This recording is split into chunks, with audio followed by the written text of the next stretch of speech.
Kegagalan yang dialami Francesco Bagnaia di MotoGP Spanyol 2226 bukan sekadar hasil buruk.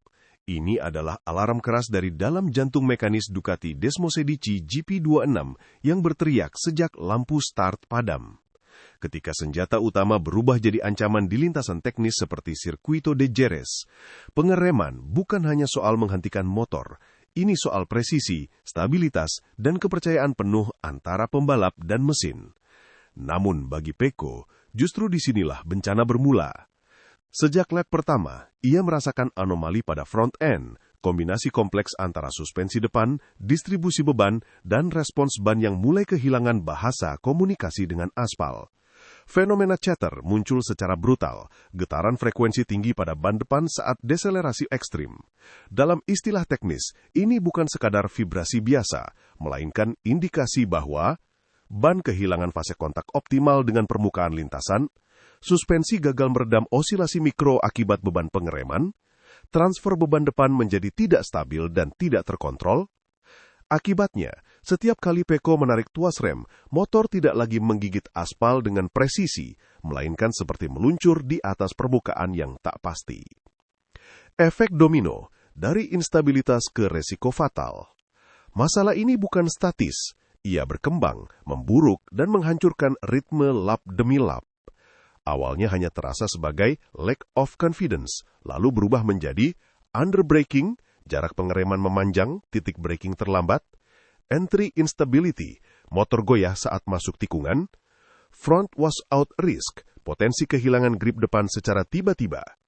Dalam kondisi normal, Pecco dikenal sebagai salah satu pembalap dengan teknik trail braking terbaik.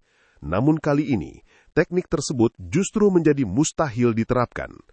Alih-alih menekan lebih dalam ke tikungan, ia dipaksa bermain aman, mengorbankan waktu, ritme, dan peluang.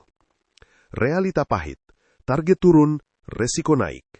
Dengan paket motor yang tidak sinkron, ambisi podium langsung runtuh.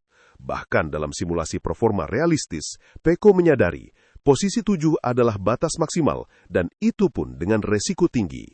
Kecepatan dasar, race pace masih ada, tetapi tanpa kepercayaan pada sistem pengereman, setiap tikungan menjadi perjudian.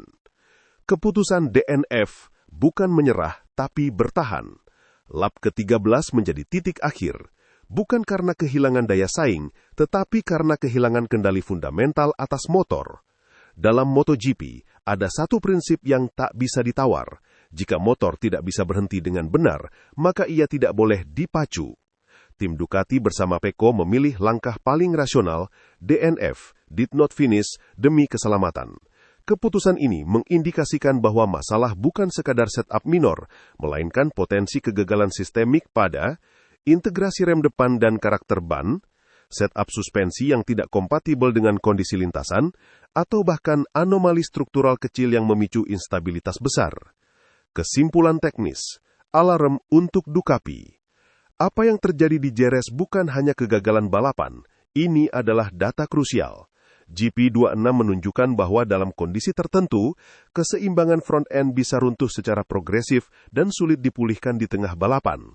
Bagi Ducati, ini bukan akhir, melainkan titik awal investigasi besar. Apakah ini isu setup spesifik, ataukah karakter dasar GP26 yang terlalu sensitif terhadap kondisi tertentu? Satu hal yang pasti, ketika seorang rider seperti Pecco kehilangan kepercayaan pada pengereman, maka ada sesuatu yang sangat serius sedang terjadi di balik fairing merah ITU. Terima kasih telah menonton dan jangan lupa like, komen, dan subscribe-nya.